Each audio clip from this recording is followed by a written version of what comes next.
जीवन में हम सबकी जिज्ञासा रहती है कि क्या हम जो कर्म कर रहे हैं वो सही है, कैसे कर्म करने से हमारा जीवन सफल होगा। इस विषय पे बहुत से लोगों की बहुत सी बातें हैं, पर आज इस वीडियो में हम आपको बताएंगे कि स्वयं भगवान श्री कृष्ण ने कर्म के बारे में क्या बताया है, और आप यह भी जान पाएंगे कि आप अपने कर्म में कैसे ध्यान लगा सकते हैं। बस इतना ही नहीं, इस वीडियो से आपको कर्म से जुड़े हुए उन सारे सवालों का जवाब भी मिल जाएगा जो शायद आपके मन में है। इसीलिए वीडियो को अंतिम तक जरूर देखें, क्योंकि अंत में आप यह भी जान पाएंगे कि किस प्रकार से आप अपने कर्मों को सुधार सकते हैं। और अगर आपको हमारा ये प्रयास पसंद आए तो लाइक और सब्सक्राइब करना न भूले। तो चलिए शुरू करते हैं। श्री कृष्ण कहते हैं, कर्म का अर्थ है किसी भी प्रकार की क्रिया। इस कर्म की गति बड़ी विचित्र होती है। जितना आप इसे समझने का प्रयास करते हैं, ये उतना ही आपको चकित कर देती है। ये कभी लोगों को एक साथ लाती है तो कभी उन्हें अलग भी कर देती है। कर्म के प्रभाव से ही कोई व्यक्ति निर्बल होता है तो कोई सबल। कर्म ही है जो किसी को निर्धन बनाता है तो किसी को धनवान बनाता है। इस जगत में जो भी संघर्ष चल रहा है वह सब कर्मों के बंधन के कारण ही है। श्री कृष्ण का कहना है कि कर्म आपकी तर्क संगत और बुद्धिमत्ता से परे है। जब आप कर्म को समझना शुरू करते हैं तो आप घटनाओं और लोगों के प्रति अपने आसक्ति को त्याग देते हैं, और जब ऐसा होने लगता है तब आपकी आत्म साधना की यात्रा आरंभ होती है। कर्म के आधार पर ही हमारे जीवन में शुभ और अशुभ घटनाएं घटती है। जब समय साथ देता है तो शत्रु भी मित्रवत व्यवहार करने लगते हैं। ऐसे वक्त में कभी कभी ऐसे लोग भी आपके विरोधी बन जाते हैं जिनके लिए आपने अपना सब कुछ लगा दिया हो, और फिर कभी कभी ऐसे लोग भी आपके जीवन में सहायक बनकर आते हैं जिनके लिए आपने कभी कुछ किया ही न हो। इन सभी परिस्थितियों में समय का महत्व सबसे अधिक होता है। श्री कृष्ण कहते हैं कि केवल मनुष्य ही समय के प्रभाव को बदलने और स्वयं को कर्म के बंधनों से मुक्त करने की क्षमता रखता है। लेकिन कुछ ही लोग हैं जो अपने जीवन में इस मुक्ति का उद्देश्य स्थापित कर पाते हैं। कर्मों के बारे में बताते हुए श्री कृष्ण हमें बताते हैं कि कर्म मुख्य रूप से 3 प्रकार के होते हैं। उनमें से कुछ कर्म हैं जिन्हें बदले जा सकते हैं, जबकि कुछ कर्म नहीं बदले जा सकते। इन 3 प्रकार के कर्मों में से पहला कर्म है प्रारब्ध कर्म। प्रारब्ध का अर्थ होता है पहले से ही शुरू किया हुआ। यह वह कर्म है जो पहले से ही चला जा रहा है और जिसके परिणाम आप वर्तमान में प्राप्त कर रहे हैं। इसे बदला नहीं जा सकता, क्योंकि ये पहले से ही घटित हो रहा है। जैसे मनुष्य के प्रारब्ध कर्म से ही उसका जन्म निर्धारण होता है कि वह कैसे, कहाँ, किस योनि में और किस परिस्थिति में जन्म ग्रहण करेगा। श्री कृष्ण कहते हैं, दूसरा कर्म है संचित कर्म। संचित कर्म वे कर्म हैं जिन्हें आप इकट्ठा करते हैं। ये कर्म हैं जो आप अपने साथ लेकर आए हैं। इन संचित कर्मों को आध्यात्मिक क्रियाओं जैसे ध्यान आदि के माध्यम से समाप्त किया जा सकता है।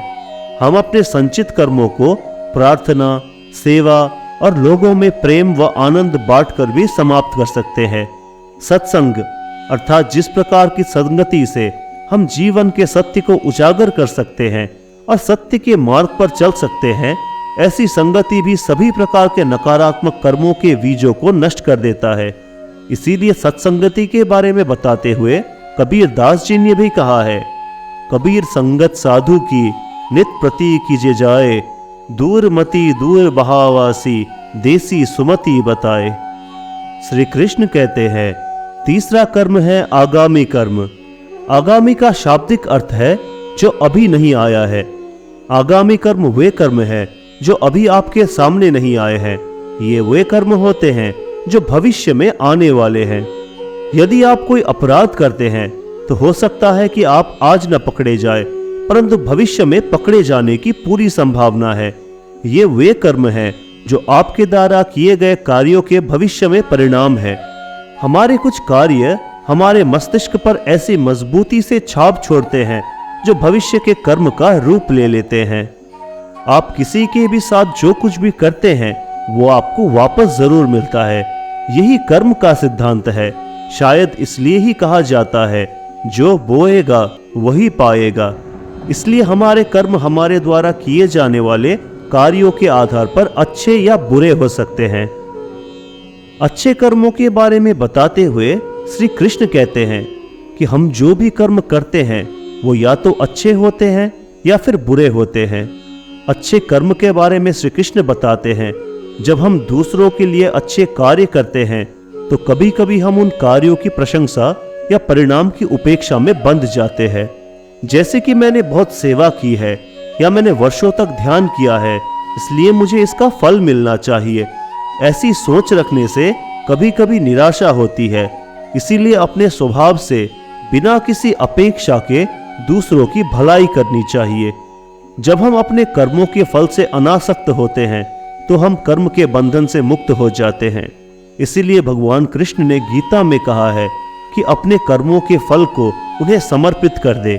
जब हम बिना स्वार्थ के दूसरों की भलाई करते हैं तो प्रकृति भी हमारे साथ अच्छा करती है। बुरे कर्मों के बारे में बताते हुए भगवान श्री कृष्ण कहते हैं, जब हम दूसरों को नुकसान पहुंचाने की नीयत से कोई विचार या कार्य करते हैं तो वह बुरे कर्म कहलाते हैं। भगवान श्री कृष्ण ने समझाया है कि हमें बुरे कर्मों से बचना चाहिए।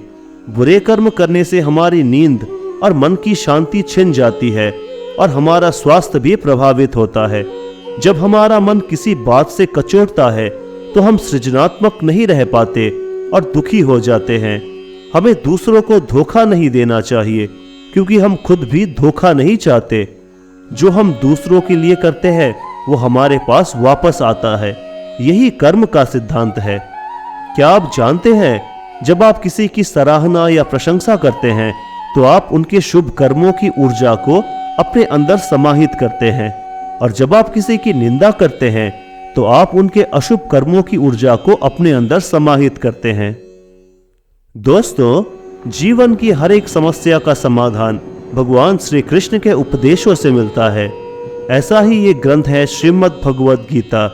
अगर आप भी स्वयं से पढ़कर उस ज्ञान को अपनाना चाहते हैं तो श्रीमद् भगवद गीता यथारूप इस पुस्तक का अध्ययन कर सकते हैं और जीवन से जुड़े सवालों का जवाब प्राप्त कर सकते हैं। इस पुस्तक को खरीदने का लिंक आपको डिस्क्रिप्शन में मिल जाएगा। श्री कृष्ण हमें बताते हैं कि कर्म और ध्यान में एक गहरा संबंध है। ध्यान से जीवन में संतुलन और एकाग्रता आती है। ये आपकी जीवन में उठने वाले इच्छाओं की ज्वाला को शांत करता है। ये आपको वासनाओं से मुक्त करता है और सांसारिकता से दूरी बनाने में सहायक होता है। यहाँ पर ध्यान का मतलब केवल आसन बांधकर एक जगह बैठकर ध्यान करना ही नहीं है। हालांकि यह भी ध्यान की एक विधि है, लेकिन भगवान श्री कृष्ण ने हम जैसे सारे सांसारिक लोगों के लिए जिस ध्यान विधि के बारे में बताया है वह है कर्म योग, अर्थात अपने कर्म को ही ध्यान बनाने की विधि। आप अपने जीवन में जो कुछ भी काम कर रहे हैं उसे इतनी तल्लीनता और गहराई से करें कि वही आपका ध्यान बन जाए। उसके साथ जब आपके मन से कर्म फल की कामना दूर हो जाए, तब श्री कृष्ण ने भगवद गीता में बताए अनुसार ऐसी स्थिति उत्पन्न होती है जहां आप कर्म करते हुए भी कर्मों के बंधन से मुक्त रहते हैं। बहुत से लोगों के मन में प्रश्न रहता है कि क्या ध्यान द्वारा कर्मफल से बचा जा सकता है। इस प्रसंग में भगवान श्री कृष्ण हमें बताते हैं कि कुछ कर्मों के परिणामों को बदला जा सकता है, जबकि कुछ के नहीं। जब आप कोई मिठाई या मीठा पकवान बनाते हैं और अगर शुरुआत में चीनी या घी कम पड़ जाए तो पकने से पहले आप इसे अधिक मात्रा में मिलाकर सुधार कर सकते हैं। यदि कोई अन्य सामग्री अधिक हो जाए तो उसे भी संशोधित किया जा सकता है, लेकिन एक बार पक जाने के बाद इसे बदलना संभव नहीं होता। इसी प्रकार से दूध से मीठी या खट्टी दही बनती है, और यदि दही खट्टी हो जाए तो उसे मीठा बनाया जा सकता है, लेकिन दही को वापस दूध में परिवर्तित नहीं किया जा सकता। इसी तरह प्रारब्ध कर्मों के फलों को नहीं बदला जा सकता, लेकिन संचित कर्मों के फलों को आध्यात्मिक प्रयासों से और अपने अच्छे कर्मों से बदला जा सकता है। कर्म फल से मुक्ति का अर्थ है उन कर्मों के प्रभाव और उनकी छाप से मुक्त हो जाना। संचित कर्मों के प्रभाव से व्यक्ति की मानसिकता और प्रवृत्तियां निर्मित होती है। ध्यान और आध्यात्मिक क्रियाओं के माध्यम से व्यक्ति इन प्रवृत्तियों और मानसिकताओं से मुक्ति पा सकता है। ध्यान और आध्यात्मिक प्रयासों से अत्यधिक कष्ट देने वाले कर्मों के प्रभाव को कम किया जा सकता है। ध्यान के दौरान हमारे बुरे कर्मों के प्रभाव का विनाश होता है। सब कुछ धुलकर साफ हो जाता है, कुछ भी शेष नहीं बचता और आप एक ऐसी गहरी शून्यता का अनुभव करते हैं जिसमें सभी भय, डर और चिंताएं नष्ट हो जाती है। ये एक बहुमूल्य अनुभव है। इसी क्षण आप इसका आनंद ले सकते हैं। ध्यान के माध्यम से बुरे कर्मों को मिटाया जा सकता है। इससे पहले कि यह शरीर और प्राण छूट जाए, अपने कर्म फलों के प्रभाव और अपनी अज्ञानता से मुक्त हो जाए और ध्यान के मार्ग को जरूर अपनाएं। दोस्तों, अगर आप ध्यान के बारे में गहराई से जानना चाहते हैं और अगर जानना चाहते हैं कि कैसे हम ध्यान शुरू कर सकते हैं, तो हमें कमेंट सेक्शन में जरूर बताएं। हम आपके लिए भगवान श्री कृष्ण के बताए हुए ध्यान के ऊपर एक विस्तार पूर्वक वीडियो अवश्य लाएंगे। आपके जिज्ञासा और सवाल हमें चिंतन करने पर मजबूर करते हैं, इसलिए कमेंट सेक्शन में अपना विचार जरूर प्रकट करें। और यदि आपको भगवान श्री कृष्ण की यह शिक्षाएं अच्छी लगी तो कमेंट में कृपया जय श्री कृष्ण अवश्य लिखें। और ऐसे ही अधिक प्रेरणादायक वीडियो के लिए आत्मज्ञान चैनल को जरूर सब्सक्राइब करें। तो मिलते हैं अगली वीडियो में। जय श्री कृष्ण।